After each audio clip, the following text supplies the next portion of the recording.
Man, John, I had a long day, man. You know what will hit the spot? What will hit the spot, man? A nice cold can of Strong Zero. Yeah, man. All the sweet flavors. What's your favorite flavor? I mean, I like peach. I kind of like the zesty lime, but I'm really liking the limited edition flavor of green apple at the moment. Oh yes, the green apple flavor hits the spot anytime. So superior. Powered by Strong Zero. Superior. Hot superior.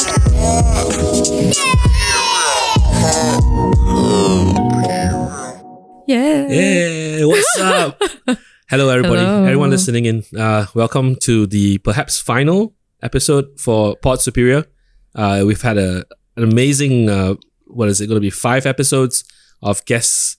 Whoever is not here with me today is Mr. Dexter Tan. Mr. Dexter Tan cannot be here with us this evening, but you are stuck with me, John Fong, from Soul Superior. And I have a very wonderful guest, a longtime friend, with me tonight. Perhaps you could introduce yourself. Hello, I'm Dawn. I make work under the name Aeropalmics, and I do like art, design, branding, all kinds of random creative endeavors. Yeah. It's a Friday for those who are listening in when we're recording. So what's going on with you right now, Dawn? How are you feeling? Feeling good. Nothing much on really. Just the usual work, getting projects sorted, going exercising, chatting with husband to be Elias. That was the question that was coming up. So you guys getting married? Yeah. Well, we have to kind of, because like for the government housing. For those who are listening in and don't have any idea, your husband-to-be is? Elias, so he does all kinds of stuff. Yeah, all kinds of stuff. Amazing guy. Isaac Stern, for those that don't follow his musical endeavors. Legendary shit. Yeah. Yes. Oh, he's making new music. Very exciting. Very exciting. Yes. Wow. Two people that I genuinely love very much. Oh. Yeah. So one of the questions that I was listing out when Googling yourself, have you had to find out more about guests. Has anybody ever mistaken you for Dawn Young? No, they haven't. Yeah. I actually get mistaken for another artist, a fine artist. Her name is Dawn Ng, because our names are like Dawn. one letter apart. Right. But yeah, it's not a problem at all. What does Dawn Ng do? She does very beautiful like ice sculptures in relation with time. Really enjoy her pieces. Nice. Yes. Okay. So I know Aeropalmics is from cupping the wind, like in all those coming of age movies where they wind down the window, they stick their head out as the sunset starts to go down. They run their hand through the wind. Yeah. That's the reason why. It is. I just enjoyed the sentiment of the words, so I just felt like it encompassed like young adulthood and enjoyment, and I think like being content with things. So yeah, just picked the word and stuck with it. Do you find the moniker works better for you? I think so. Right. Yeah. Cool. Let's create some branding around it. All right. So this is a part of the show where we give we usually, for the guests that drink, we encourage them to try out one of our supporting partners, Suntory. And they have with us, they've hooked us up with a delicious, tasty, strong zero. But Dawn, no strong zero for you today? No strong zero for me. I have friends who are huge fans of it though. Okay. All good. Maybe, who knows, along the way, but I'm going to crack mine up now. Enjoy. Yes. All right. So, fun fact, how did we first know each other? I believe we have cousins that dated. Oh my god, I didn't even realize until you told me. Ian and Audrey. Yeah. She's married now to someone else. I haven't seen Ian in probably like 4 years because of the whole pandemic, and then like not being able to see relatives. Right. He's Ian, super shout nice. out, man. Like, and Audrey, shout out, man. Hope. Yeah. Did you go to school for art?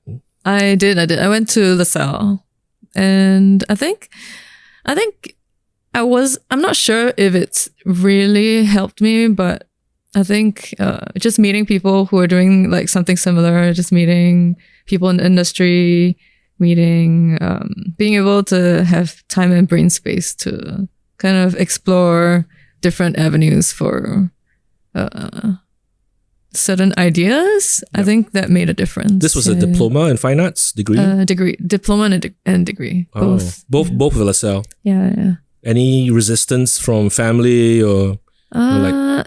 I think my parents have always been super supportive, but I think a lot of time they just worry. So there's always this like conflict of like, we support you, but can you earn money? We support you, but can you earn money? So it's I think sometimes it can feel really stressful, just like trying to figure out the whole monetary aspect and like to be able to support myself. And I think, it seems to have worked out.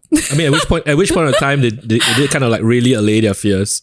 I think throughout. Was there like one job like, hey ma, I just got to paint like this thing and I'm good? I think it never really, I think they never really understood like what it was about, because I think art is not something that they really grew up with. And I think, usually like in that time, the only thing that they could relate with when it comes to art was like, the caricature artist at Orchard Road. Right. So they're like, oh, you're just like gonna be just doing this for the rest of your life. It's just not good. There's like nothing that you can climb the ladder for anything. You might not be able to earn enough to buy a house and stuff like that. And so I think I remember I did this Johnny Walker job and we had to design a bottle.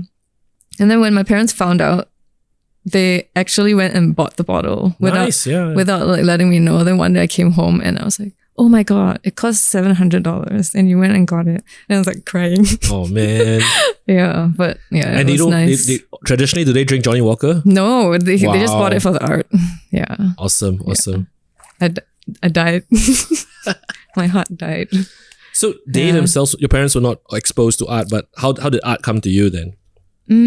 I think my mom she just always allowed us to explore things. So she'll ask us, oh, would you like to take piano lessons? Would you like to like go for art class? I think just like little activities that they never had growing up. Mm-hmm. She would like just advocate for. So I think I just picked up a pencil and crayons and I just loved it from the get. Right. Yeah, right. So it's nice. And my mom is like a crafty person. She understands how things work.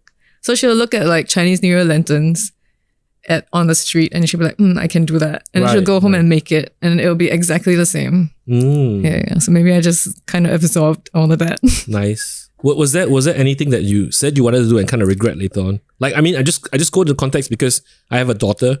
Yeah. And then she always wants to go for ballet classes. And everybody and their uncle knows that ballet classes are freaking waste of money. Like, like no kid truly will. I mean, probably like the 0.001% will actually go on to be like a successful ballet dancer. And really enjoy dance. Yeah.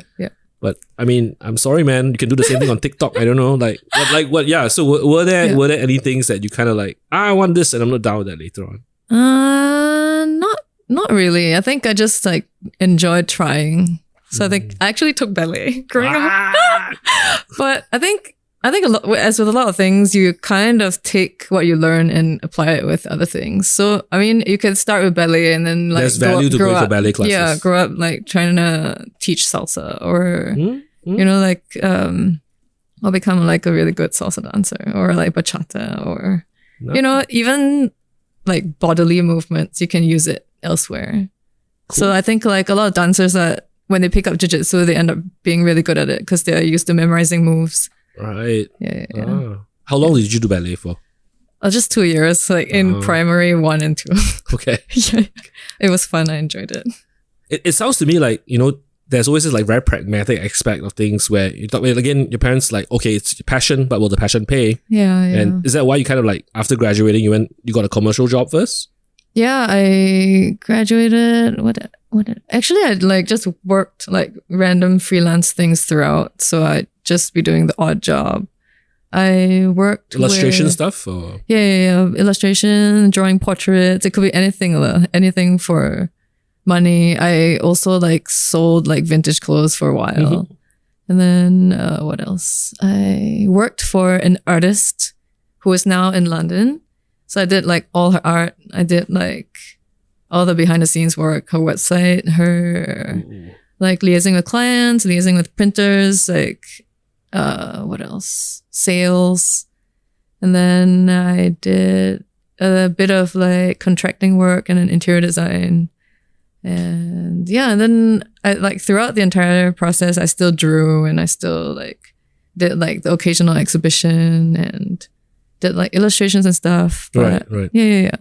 So I think it kind of just one day I kind of grew into, hey, maybe I can do this freelance thing. Okay. Yeah. Would you say like being the assistant to that artist? Are we not going to mention the artist? Oh, her name is Katna. Oh, okay, Yeah. okay. I mean, like that sounds like a really good. Yeah. I mean, like a legit experience, especially knowing how to charge. Yeah, And, you know, like yeah. or how to market your work as well. Yeah. I think I'm not sure if like I feel like charging is quite different for everyone, especially if you're like looking at like the fine art world or with advertising, because I think it really depends on how you brand yourself and where you're at with the branding or what kind of clientele you attract. Okay. I think so. I think I kind of I realized that everyone does things their own way, and you can like figure out how to be more systematic with it, I guess. Because like when I was working there, it was like a super small operation, and everyone was like, "Oh, like how much is this gonna cost?" Let me just give a rough gauge. Okay. They were like, "Okay, like that also can, okay." Yeah. And how does it compare, like for you now personally? Like, would you have preferred if somebody would have able to guide? I know this is like pricing or charging is a very sensitive thing. Yeah. And I think till today there's no real clear solution. you know? Yeah, I agree. So when people ask me, oh, how much I charge, I'll just like let them know, because I feel like it's always useful information if you understand like where this person is coming from and how long they've been in the business and how much they would charge for this. And I think like growing up, I didn't have that. So I feel like it would be useful to give people the information if they really needed it. Right. Like right. at least you know this is the rough gauge for like the market rate. Yep. And you can choose to go lower if you want to, just to keep the client, you know? Yep. At least you know that you're not getting ripped off. Okay. Does that loyalty pay off though for you personally? What do you mean? Like, I'm sure like, okay, because you really want to work with this client or you want to maintain like a relationship for a really long time. Yeah. So does that trade off, like for you personally, do you feel that it's something worth investing in? I think so. I think it depends, because a lot of clients, as in everyone works with under a budget, and I think like sometimes you can't budge on the budget. So I think if you really enjoy this project and you like the person and you find that working with people with this person is going to be an enjoyable process and you want to attempt, then I feel like why not? Right. Yeah. Right. I feel like the brain space is more worth it. So like if I end up working with a client who is like super difficult, maybe in the future, like I might reconsider. Okay. But I think a lot of the clients I work with are really amazing. So I always hear like the balance of the admin stuff and the business side of being an artist is the struggle, as opposed to just artists just really want to do the creative work. Right. So how did you find out, or how did you learn to manage and juggle that? And what works for you? I think we just learn and grow as in you understand the process better, and then you understand the questions to ask at the beginning so that you can mitigate all kinds of problems later on. Okay. So as long as everything's like clear and laid out and everyone understands what the process is going to be like, then you don't have to worry so much lah. Because like someone's paying good money for your craft, and they just want to know what's going to happen and how it's going to unfold. And I think that's a definite concern. So no one ever wants to be like understand that like not everything's up at the end. Like Right. You don't know what's going to happen. You don't know when you're going to get the draft. You know, stuff like that. So as long as like people get what it's all succinctly clear, and there's no miscommunication. Yeah, I think. I mean, it sounds so super ideal. So maybe let's give like a solid example, right? Because you've done a huge range of client work, but you mentioned like the Nike by You project, which ran for a whole year. It was a childhood dream for you, right? Yes. So how did the project come to be, like, to get to work with Nike? They just contacted me and I was like, hey. Was it a Nike Singapore kind of thing, or like, because I know they work, like, sometimes the projects are regional. I think it's like a Southeast Asia thing, but this particular one was for Singapore. But like we spoke with a few people from the regional team. Right, Diana, yeah, as well. I was working with Nicole first. Okay. And then Diana. Shout out Diana. Shout out Diana. She's the nicest. She's the baddest, man. Everyone is so nice. You don't understand. Everyone's so nice. I met so many people from the team and they're all amazing. Sick. That's sick. Yeah. I mean, personally, Dexter and I know Diana from when she was at Converse. Shout out Diana. Shout out to the old Converse team. Michelle, Jitwan, Amy, rare people at Converse, man. Yeah. Lots of love. So they reached out, and what was the brief, like how did that? They just wanted it to kind of have a Singapore slant and to just like have fun with it. So I was like, okay, this is so exciting, let's do it. And then I sent them a whole bunch of art and they're like, okay, Ken. Then it finished. Nice. So for those listening that haven't seen it, it was several designs. And if you go into the jewel store, you could customize shirts, right? Yes. What was the theme again? Just like local food, local anything really. Right. Yeah. Cool. Just Singapore-based stuff. So like we did like kueh and like playgrounds, like vintage sweets and things. Nice. I did a custom for my mom. Oh, yeah. thank you. Yeah. So fun. Oh my god. Do you know like how many customs were made? Like no. Okay. As in like how many people made t-shirts and things. No. Have you seen anybody wearing your work on the streets? Yes. Oh my god. So many friends went down to support. Yeah. So sweet. Nice. Yeah. So it's not a royalty based thing? If it's sensitive, you just let me know. No, it's not. One-time fee, and then you sell 1 million. Doesn't make a difference. Yes. Was that negotiable? Was it something that you wanted to? No, I didn't. I didn't negotiate. I just took it. You just take the job. Just do it, as they say. Yeah. Nice. I mean, personally, like, I'm very curious about how these things work. Like, whether would it be more dope to take a low fee and take a royalty thereafter, because like your work is back to that value. Yeah, like David Cho and Facebook. Okay. Wow. Okay, I didn't know that. So what's the deal?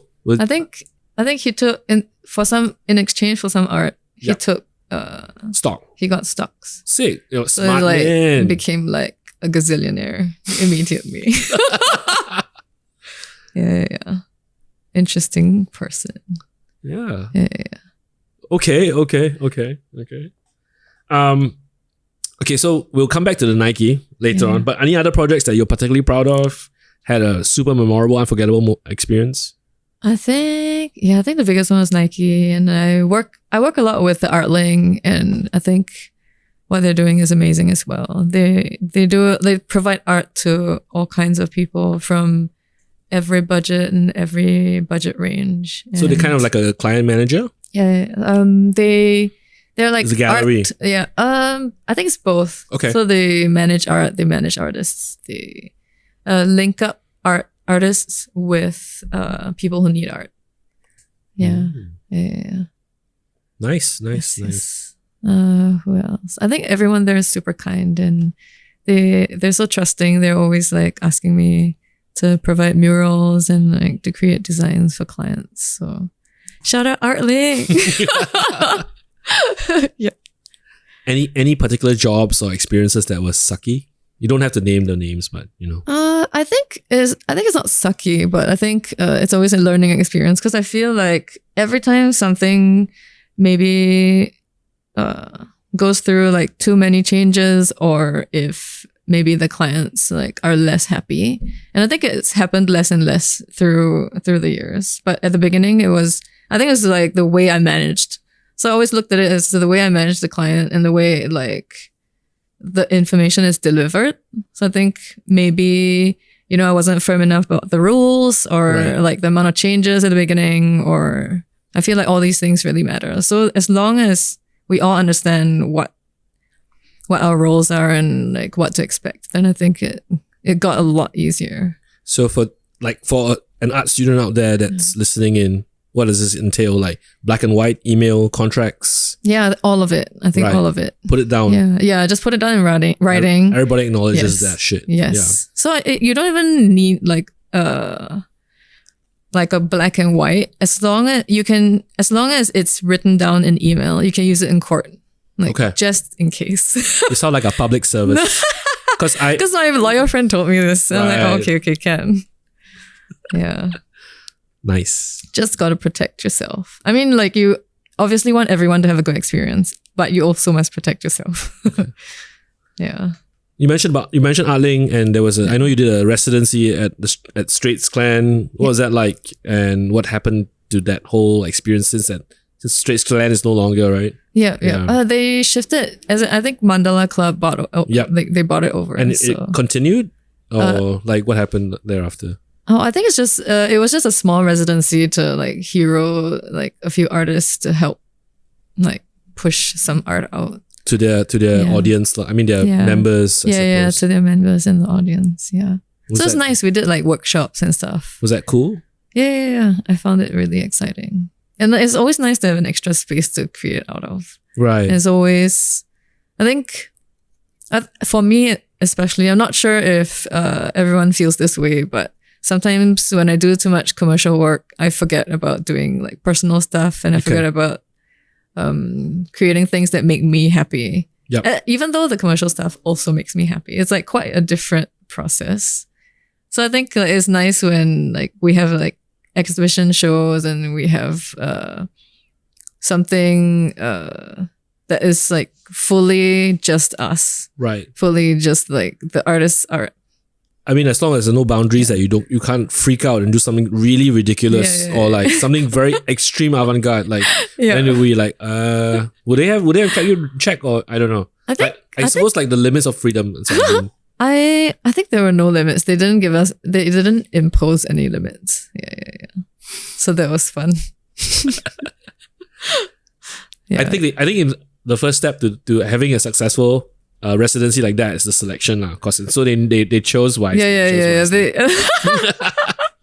I got lucky. Yeah, and everyone there was amazing. Yeah. Okay.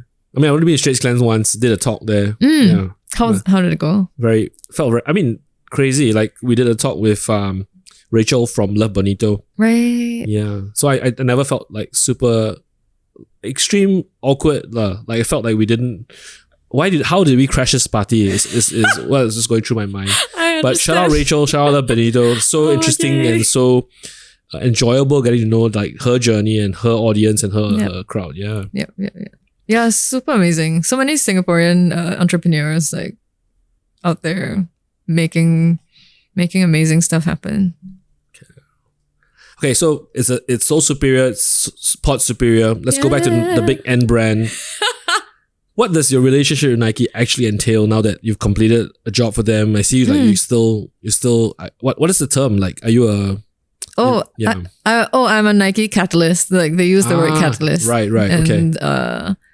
I think a lot of it is just they pick people based on like the positivity, the vibe, and the change they're making. Cool. And I think Dinah's mentioned that they don't look at like follower count. They just find that this person's interesting and this person adds to like the repertoire of like the whole Nike brand. Right. And it's like a good representation of like diversity and the art that you make, I guess. Yeah.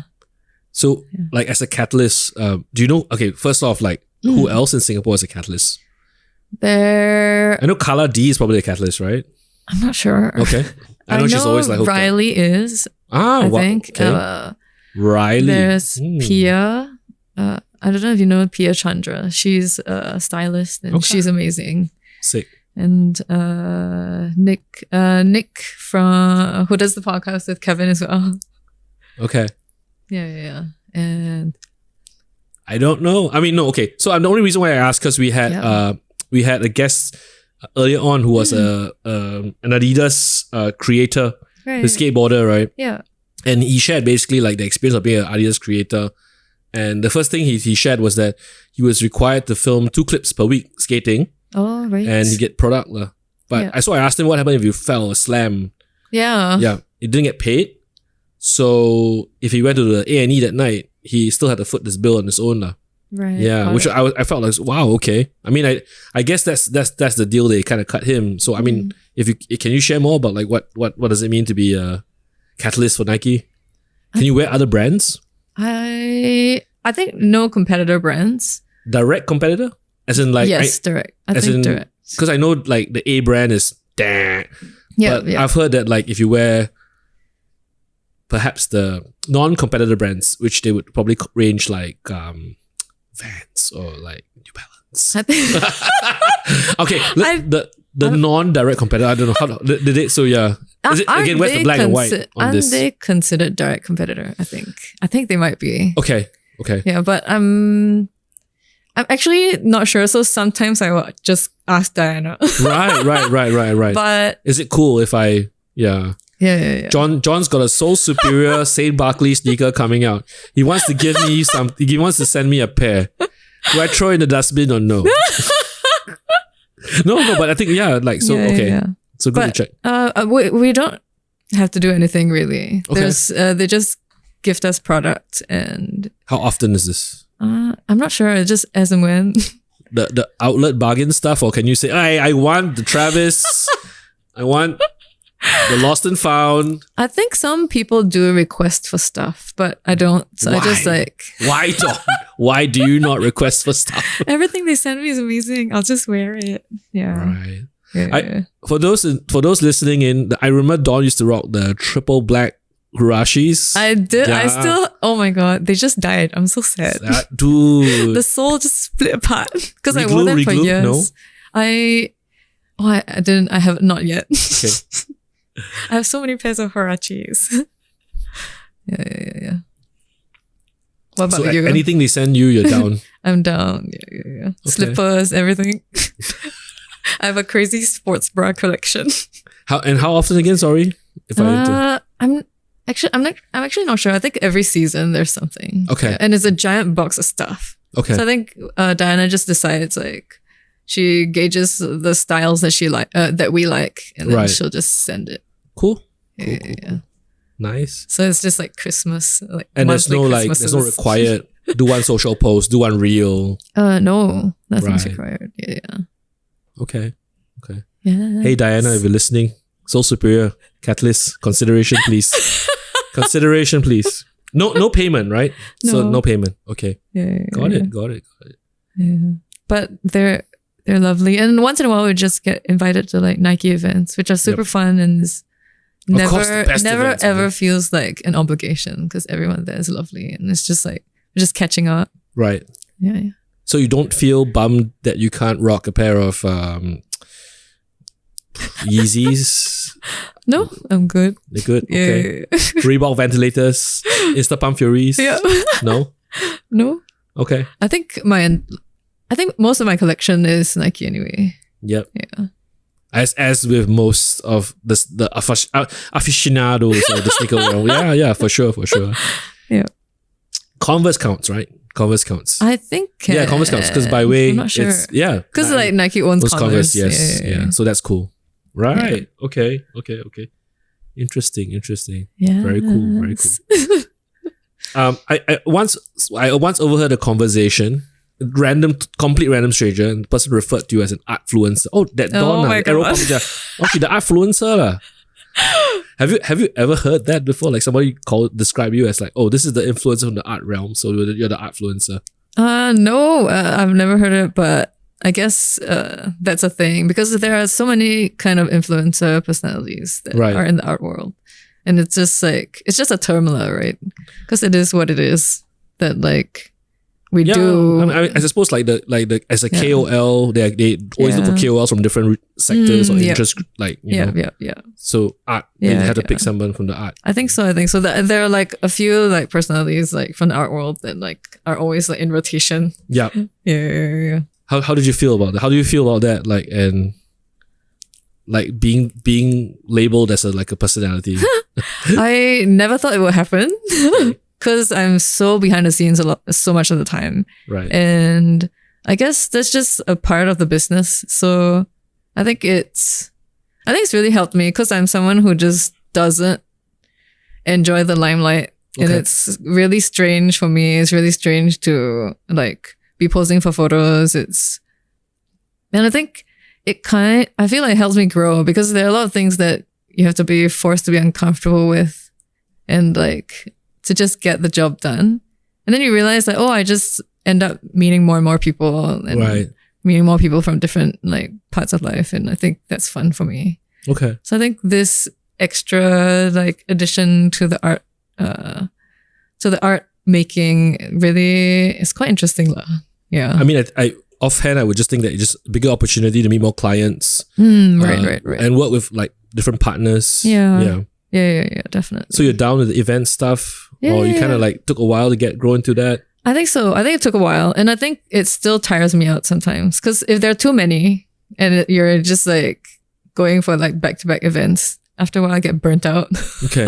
So what's the etiquette about that?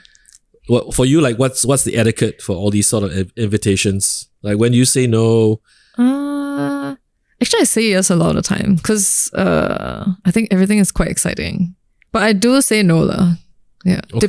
Depending on schedules and work. Schedule. I think schedules most of it, and then like what kind of product. Maybe I think everyone understands the stuff that I'm quite into. So like I say yes to most of them, unless like I'm not free.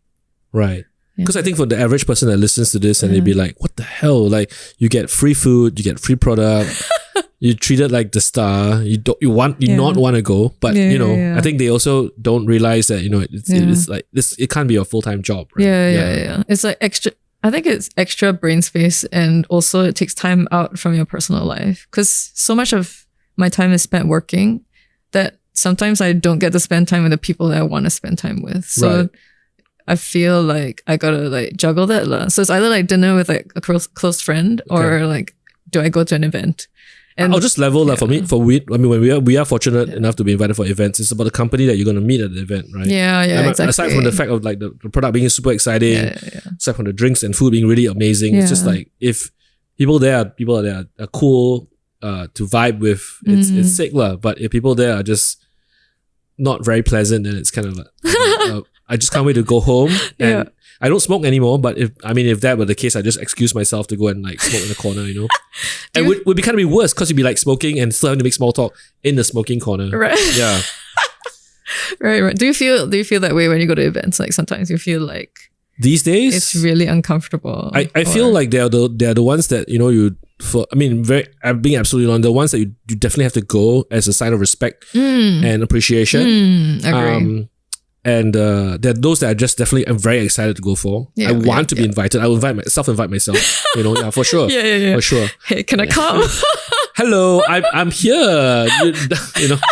Crashing is amazing. Crashing is super fun. But I definitely hear you lah. Like they're definitely for us. I feel having to make some small talk with people that you genuinely don't like, very insincere. So I'm quite good lah on just excusing myself lah from such things. Yeah, very very honestly, and I don't no disrespect to anybody else that sent out invite kind of not shown up. Yeah. I understand. Yeah, everyone's so nice. I feel like it's very hard to say no. I feel like that's the one big thing that I learned that I have to do, to say no. Yeah, because I think like my personality is kind of like you're okay lah, or like yeah.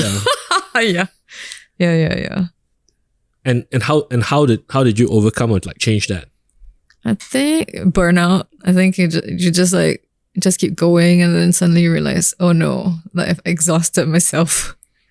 Yeah. So I think like through life, I like have like a few like crashes of like, oh no, now I realize that I need to protect my brain space. And I feel like it's more prevalent than ever because there's so many opportunities and so many exciting things to go to. Right. And yeah, I think like that's like the resolution for this new year. Is this something that you've actively like, you create your own check and balances, or somebody had to point this out for you? Was a partner, I think you feel it. You feel the toil. So after a while, you're like, oh no, I feel like my brain's not working at optimum. I'm slowing down. I'm like dreading the emails and right. Yeah. Do you feel that? I feel like sometimes it just gets to be too much. On top of that, you have a full-time job, right? Yeah, so it's easy actually. Like kind of like if I can balance, I will prioritize. Yeah. And for me, I put the kids in like number one. So if it's okay to make time away from the children, I'm down to have fun. Yeah. As long as that's covered. And I mean, for me personally, like if at the end of the day, I need to step back and prioritize like what's important to me. Yeah. Yeah. Whether is this really going to be helpful or useful? If not, then yeah. Definitely. Our former guest Hanya, first pod, shout out Hanya, shared a lot of unpleasant experiences that she's learned along the way as an influencer, So, are there anything? Have you had any such encounters, and do you have any learning points that you want to share with anybody? For example, she cited like people just sending her product without like giving her a heads up. To her, like that was disrespectful. Because just check in with the person if you'd like to receive something from us, I think I'm quite new to this, so I've never really, no one's really sent me product without like letting me know in advance. They usually check, I think, but I'm not sure. Yeah, I'm not sure why. Maybe she really receives lots of product, and someone just decided. Maybe they sent her stuff before, and they just decided, hey, I'm gonna. Yeah, I haven't had unpleasant experiences. I feel like everyone's been very respectful, and even like random like Instagram messages or comments, I feel like everyone's been really respectful. So I've been lucky. Do you Google yourself? No. You read all the comments? Yeah. Even any nasty ones? No, actually. Okay. Wow. Yeah. People are nice. Yeah. Cool. I was just like, yeah. Cool. I mean, I read an interview where you said you choose projects based on the kindness of the people that you've been liaising with. So any of these like clients that perhaps like you could talk about people that you might have turned down for some reason, if they didn't vibe that way, and also like, creative stuff that perhaps didn't pay well, but you're just down to do that to like support the artist or something like that. Yeah. I think I usually turn things down if it's like too low paying, meaning like it's not value for time. Right. But if the person's super nice, or if the project is really exciting, or maybe it's for charity, then I'll do it. Yeah. I think that's like the general gist of how I album covers. agree to things. Album covers for like people like Tim Dakota, Lewis, Intrigan. Yeah. Okay. Just so those are the homies, so yeah. I actually really like album covers. Okay. Yeah.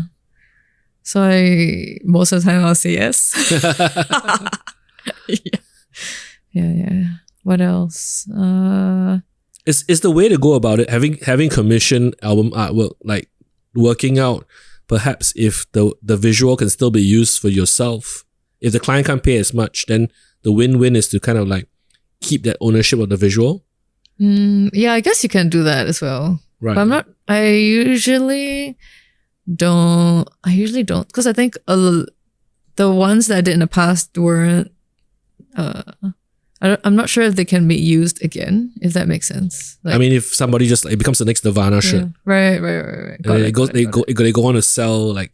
Yeah. You're right. Yeah. I guess that's a good way of going about it. Or you can sell it as an NFT now. Yeah. What's your take on that though? Things like that, NFTs. Why not? I feel like it's just a different avenue for things. Mm-hmm. Yeah. And I think like a lot of digital artists and even like physical artists benefit from it. Yeah, I think so. Cool. What do you think? I honestly I don't know. Like I feel that, I mean, for me personally, we were approached to showcase all the past Soul Superior collaborations, the artists that we've worked with. Such an honor to get to, work with everybody through the last 10 years. And for me personally, like I thought it was just important to have a digital gallery. Yeah. And that's something that the NFT, minting the works into NFTs would allow. Yeah. So, I mean, we have kids that come for their first Soul Superior, perhaps like in the 5th year, 7th year, they don't know about the full history. And of course, it's like, is that age whenever you just learn that new interest, right? So I just thought it was like super rare to have a digital gallery. It's up and running. And those works were minted NFTs. And if anybody truly wants to own them as a digital collectible, then, they have the opportunity lah. Yeah, but I'm not pressed on selling that. And we have a partner that talks to the artists about the whole process and the fees and the percentages and all that. Yeah. And I just assume that it's kind of fair lah, because they're homies, So for me personally, like, I'm not adverse to try new things. I won't claim to be able to wrap my head around it.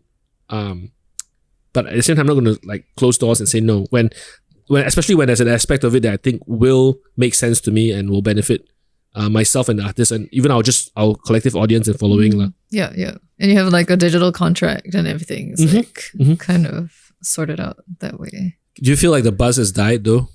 Like, I feel like it can always be revived. I feel like these things like take new life and new form. Like, I mean, this very week, everybody's doing that. What is it called? The bonding. Yeah. Like, it's so new. Like, and this is like a whole really next wave. Do you feel that the visual art scene in Singapore is competitive? I think so. What do you mean by competitive? Like, in what way? Kind of like everybody is, like, oh wow, this person's doing the client work again. Not this person's got that gig. This person's the it artist for the now, right? Right. I think it's good though. Okay. Yeah. Cool. I think it's good. Do you worry about not being there being a new it artist and then like you are forgotten? No, I think there's so much there's so many jobs for everyone. So I don't really look at it that way. Yeah. Is it a thing where everybody's focused on local jobs and not looking at like wider regional, global opportunities and stuff like that? Maybe. Okay. But I think everyone's always open to it. So I think like you kind of focus on like where you're at, and then like when you feel like maybe it's time to branch out, then you can. Or like in this day and age, you can already branch out if you want to. Like it's don't have a plan to ensure longevity, to stay relevant. I think I feel like it's a loose plan. Okay, which is so I just enjoy working with like different mediums and different people. So I think the goal is to kind of make more immersive art. So it could be anywhere and at any time. So maybe like more AR things or more something that can like hit a wider audience maybe. Versatile to different mediums as well. Yeah. Oh. So I think that's like the general gist of where I want to go. And maybe branch out into the different like arenas of art. So maybe like fashion or Is there any arena that you haven't covered yet and like excited to try? Maybe. When's the Aeropalmics action figure coming out? Oh my god, I would love to make toys. Yeah, it'd be so exciting. Yeah. So I recently worked with a friend. He works under the name Minishi Studios, and he helped me make so I designed a 3D rabbit, and then he helped me realize the 3D, and then we made it for Bulgari. So it's super exciting. And they're all, and Laughing Tiger actually. Shout out Bane. Yeah, go Bane. Bane is getting shout outs 2 consecutive days. Nice. Man, he's doing great work. He managed to sort everything out in a month, which is insane. Legend. And I honestly thought we might not make it for Chinese New Year. Wow. But yay! Yes. Yeah. It's really good. Cool. So no stresses. You got the rough plan. Keep it diverse. Yes. Keep it loosey-goosey, but it's going to work out. Yes. Right. It will. Fingers crossed. Sick. Yeah. And I feel like even if it doesn't work out, we can always do something else, Right. So do you always have a conscious fallback? Like, I'm just gonna go back to McDonald's. I don't. I mean, Not legit. McDonald's. I worked at McDonald's, so legit. Yeah. I mean, like, is it? Would you I ever feel consider- like if you have to, you can do it. right. So I feel like there's no, even if like I got into an accident and can't draw anymore, I can figure Touch something wood. else out. Yeah. You know, it's not gonna change me as a person. Maybe mentally, you have to come to terms with it, and Yep. it's upsetting. But I think like we are so blessed with the option of choice. There's so much to do. We can think of new ideas to, make money, make a good living, figure out some art, paint with my mouth or my mind or something. So when the pandemic hit, were you affected at all? Was it rough? Like in terms of client work? I think it actually benefited me. Okay. So I think I think I was overworking and I was doing a lot of physical mural jobs. And the pandemic allowed me to rest and then do all my digital work. So I think I did pretty well during the pandemic. And I got to do other things like for enjoyment. Yeah. What's your preferred medium then? Like in terms of, do you have a preferred medium, or you just like to keep a good rotation between murals, digital work? I don't know. I think it's all the different ones that make a difference. That help my mind. So I like changing it up, and I like collaborating with people to do different things. And I think having these different projects is what is exciting for me. Yeah. Because if I stick to one thing for too long, I feel like it gets stale very quickly. Yeah. Cool. So we come to the part of the show where we talk about taste and distinction.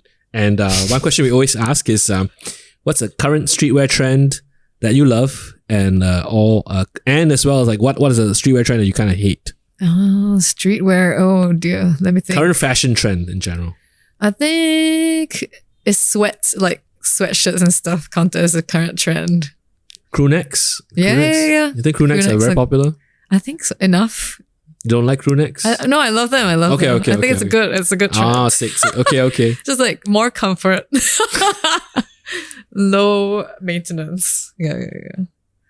I think just having sneakers in general is great, because there was a period of time when sneakers weren't popular. Yeah. We're talking about the era where people went with like boots. Yeah. Everything else but sneakers. But Right. do you don't feel like currently sneakers are kind of like dropping in popularity with Are they? Crocs? I think it's still pretty prevalent. I see everyone wearing sneakers still. Like even in the online space. Havaianas, that whole Havaianas revival. Crocs. Is there a revival? I mean, it could come back in circles, right? Yeah. Everything comes in circles. You're right. Okay. Yeah. Okay, so but like then, so if you're going straight for sneakers as like the statement piece, Yeah, I guess like sneakers and sweats. Like what other streetwear trends are there? Like crop tops. Yeah, is that? I mean, like for me personally, the peeve is always pants lah. Like I kind of like high waters. I kind of like tapered. I don't really like. I mean, even though I come from the 90s where everything was like super baggy. Yep. But I've come to the realization that because I love sneakers more, I want them to be cuffed at the bottom, right? I understand. So tapered, which is why the jogger trend kind of made a little bit of sense. Right. But I don't like joggers. Yeah. Can always go with shorts, like berm style. I'm not a huge fan of berms all the time. I feel like, I mean, for me personally, if I have a preference, I just like choose pants that are thinner. Yeah. Right. Yeah, Yes, because Singapore heat. Yeah. So no peeves, no like wow. I wish people this would come back more. No peeves. I feel like everyone can wear whatever they want. It's all good. Right. I'm like the worst person to ask for streetwear trends, because I'm like, everyone can do anything. So what's your personal like trend? Like Don is wearing coveralls. Yeah. I'm wearing coveralls. Are dope. coveralls. Yeah. Personal streetwear trend. Or fashion trend in general. I just enjoy sweaters. I like a lot of jackets, and it's just not in line with Singapore weather. No, I love jackets as well. I mean, like jackets just give you that more. It's just layering, right? So you look more professional. Everybody looks smarter with a jacket on. Yeah, it's always fun. You can add color, you can add texture, you can add like different materials and everything. Yeah, Okay. and Okay, so the same question, like favorite sneakers that you hate. favorite sneaker. I think Air Force Ones forever. And We're talking about the uptowns, classic- the lows, no low- mids, no highs. I do mids and lows. Yeah. Actually, Mids? I also have the highs. The purists always say it's Yeah. Air Force Ones are just lows, which I don't understand. I feel Yeah. like I'm down with mids and even highs. Like I think that's okay. Yeah, I think all of them are nice. I just really like the shape, and I feel like it'll always feel like a classic to me. All whites. All white. Yeah. How do you feel about people like wearing trashed, scuffed Air Force I Ones? think it's okay. Yeah, it's all good. Is that bad? Would you let your Air Force Ones be like trashed? Yeah. I have like really old ones. I still have them. So you're down with the beaten look? Yes. No, yes. not a believer in the must be crispy white. No, like crispy also nice. I Fat think. Joe Lickum kind of thing. No. Oh yeah. Oh my god. Some people just only wear them once, right? Or they go home and they clean them, make sure they look crisp. Yeah. Jason Mark. Yeah. I feel like Air Force One's always. And recently I've been super into the TNs. So I have like 3 pairs. Nice. Are they Foot Locker exclusive? I don't think so. I don't Okay. think so. Yeah. But they're super good because they never seem to stain, and I wear them on site and like they don't get dirty. It's super strange. Cool. Yeah, the materials are like meshy and has like a net. Any grails for you? What's a grail pair of Nikes? I think I don't know. What's yours? Like Oh, I've got plenty lah. But off the top of my head, oh wow, I'm just gonna say like right now for last year, like at least the neck face SBs, something I really want. Yeah, super want. Yeah. I understand. Oh, you haven't gotten them yet. Nope, haven't gotten them. StockX. No, I'm not down. I'm not down to pay like over $100. I'm good. I I'm good. I know. I love neck face. Yeah. Trial neck face. Yeah. Anything for you? Ah, man, I feel like there's so many amazing ones, but you know what's super cute to me that a lot of people hate? The CPFM Oh yeah, dunks that are like the Grinch. I haven't even seen them like where they dropped. Yeah, you can cut them. You can trim I know. yeah. It's so good. You can But manscape. man, you can wear them nowhere. They just get dirty immediately. Yeah, super cute. What else? I like some of the Tom Sachs collaboration yeah. ones. I like. No chance of owning them at retail. Yeah. It's hard. What else? Travis Scott's. Yeah. Very cute. Cool. I like that. Cool. Yeah. And any sneakers that you hate or like, stop with the panda dunk. Like, that's what you're gonna say. I have them. Wow. I have them.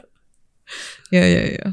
I feel Very like versatile, lah. Very versatile. Classic. Yeah. Just that it's just too much, right? Yeah. I think as with everything, Saturation. yeah. I feel like it's kind of like pop music. Okay. So it's just well made. It's so well made that Great everyone song. wants one. Yeah. And then you hear it too much, and then you just don't want yeah, to ever and then get just it again. get tired. But yeah, it's fine. I feel like if you like it, you like it. It doesn't matter how many people have it. Hey Yeah. Don, is Nike going to let you do a sneaker? I wish. Ask Diana. Okay, let's put it out there right now. So it's going to be Put it on the put it on the universe. universe, right? What model would you want to work on? Oh man. Maybe the Aeropalmics 98. Nice. Yeah. Good pick. Great Yeah. pick. Just so cute. Just the colors, or you want to like fucking go nuts and I would love to go nuts with it. Yeah, it'd be amazing. Oh, I'm actually recreating like Nike, like old Nike shoes onto a kiddie ride for art science. Wow. Okay. For Sneakertopia. Oh, sick. So it's fun. Yeah, cut up some 98s. So is that a Nike thing, or is that a Sneakertopia thing to reach out to It's you? a Sneakertopia thing. Yeah, Sneakertopia thing. But reached out to Diana, and she's so sweet. She managed to get me some old stock. Oh, dope. Yeah, so I can like repurpose them. And this is gonna be in February? Yes. Oh, nice. Coming up. Early news, early leak. All right. So MX98. Yes. Okay. Yes. We put it out there. Let's make it happen, Nike. Yes. Let's make it happen. One day. Who are some people in the creative industry that inspire you or like you really look up to? Can be local, can be regional, international. I think a lot of local people are, local artists are really inspiring. Like people like Toby. I feel like. Shout out to Beato. Yeah. I feel like he's just like a really great person and just goes about everything with kindness. And I feel like that's worth mentioning, you know? I think it's not always about the art, even though his art's great. And I feel like we try to just navigate life just being nice. And then you get places because people like you. I feel like that makes all the difference. Props. Yeah. Great. Look at it. Anyone else? I like just artists in general. I really enjoy Cai Guoqiang doing like amazing like gunpowder things and fireworks, and I think just the way he goes about thinking about impact makes a difference. And people like as Devlin, who does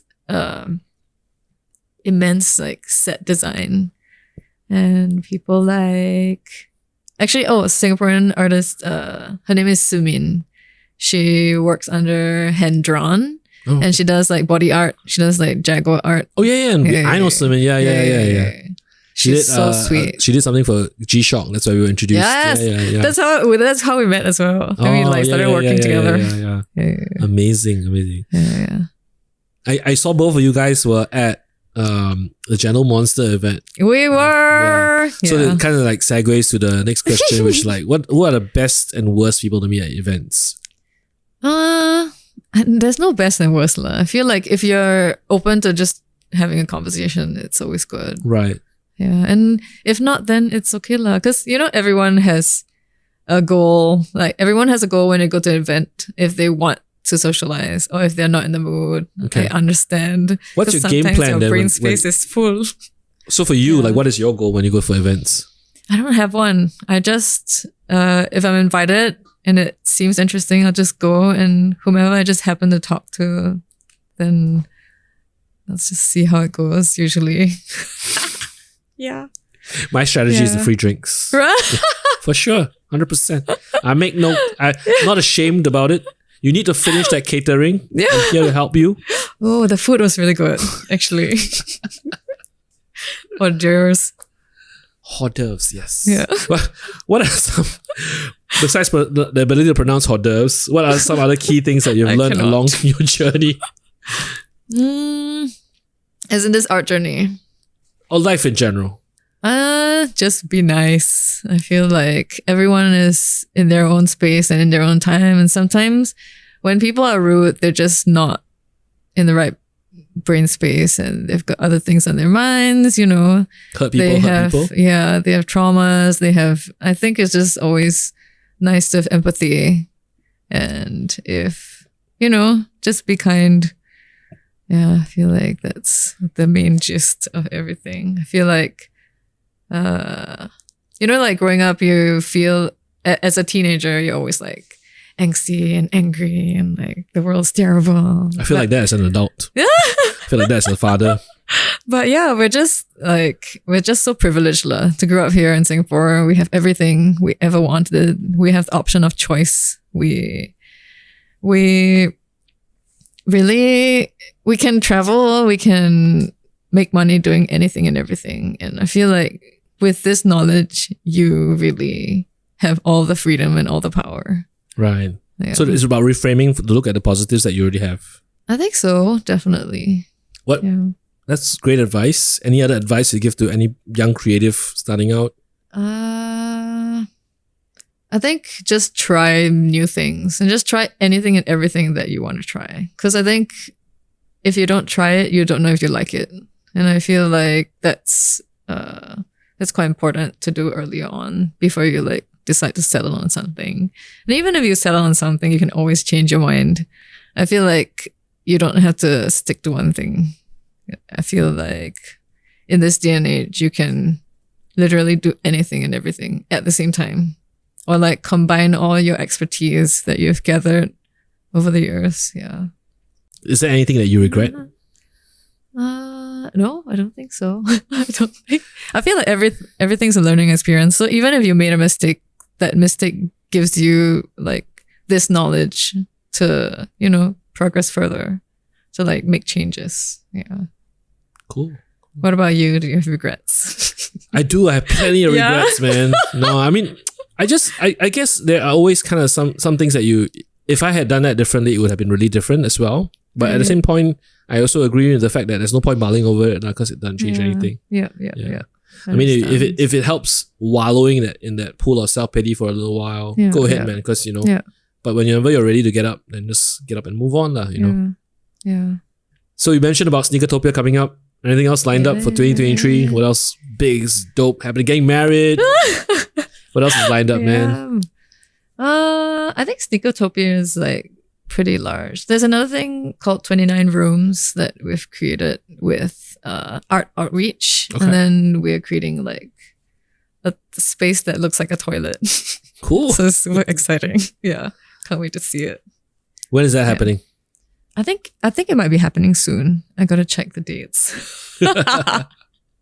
Yeah, they might be doing all the promos soon. Cool. Yeah. Any other I mean, we talked about the MX-98. That's the goal for the future. Any other pressure things you want to put out there?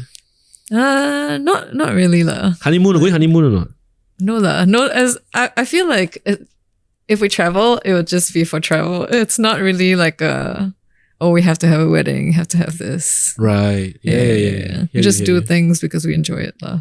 Nice. Thank God for Elias. Woo! Yeah, shout out. So you've just given a shout out to your husband to be. What other props would you like to? We always wrap up with like, any other props, any other shout outs you want to give out there? Shout outs to you. Oy. Thank you for having me, man. I feel like Soul Superior is like has been such a large part of our lives through the years. Really, really. Yeah.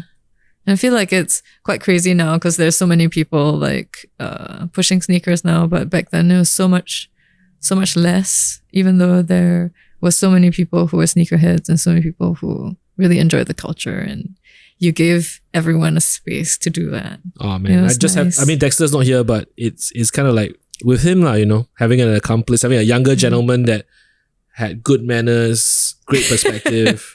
And you're exactly right. Like I think at the time it wasn't a thing where it was popular. It wasn't popular like really mainstream. And I kind of feel like it's gonna head that way again. I don't know. And the true enthusiasts will stay. New enthusiasts will join. Yeah. But I mean, it's all accidental. It's all accidental fun, and I'm stoked to just have like the opportunity to do this as part of that as well. Yeah. What made you decide to do a podcast actually? Wow. Okay. Kevin. Shout out Adam. I actually, the strangest thing is that Elias is one of the first people that put me on the podcast, and I would never expect that I would actually enjoy listening to podcasts.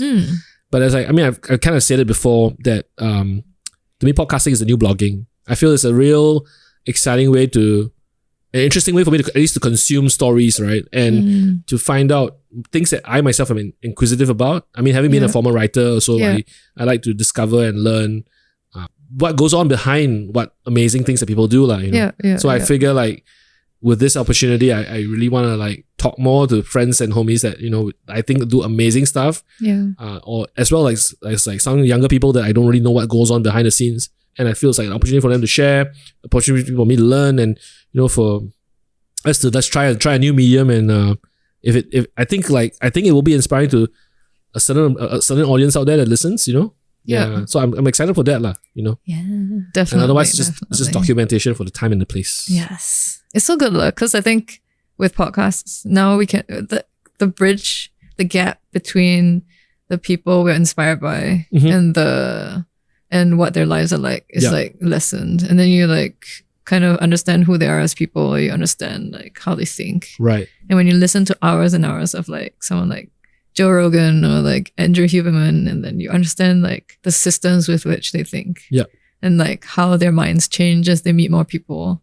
and all the information that they get. And it's like, I always find like when you read interviews of people that you really like, it still comes from the perspective of that writer, right? yeah, exactly. And whereas like podcast is really an opportunity for conversation to really truly flow. Yeah.